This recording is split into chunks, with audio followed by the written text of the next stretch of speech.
The Roaring Twenties seemed like such a glorious and fun-filled time in our nation's history. It was no doubt that the steep economic bloom contributed to the widespread joy of dancing to swing music at the bars and people drinking till they couldn't walk.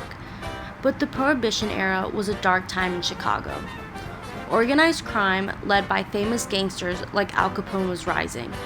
Prohibition resulted from the temperance movement in which thousands of Americans protested the consumption of alcohol. The 18th Amendment was ratified on January 29, 1919, in which manufacturing, sales, and transportation of intoxicating liquor were banned in the U.S. Even though the supply of alcohol was decreasing, the demand was increasing heavily, therefore leading to a lot of illegal activity such as underground locations where they made their own alcohol or purchasing from shady characters around the area. These hideouts, known as speakeasies, were home to local gangsters and even normal civilians who could not go without the consumption of alcohol.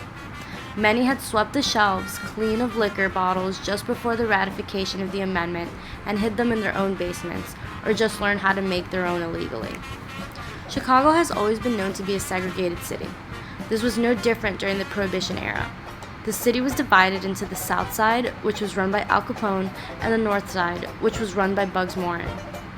These gangsters, or bootleggers, created a large empire of illegal alcohol distribution, which led to billions of dollars lost in tax revenue for the government.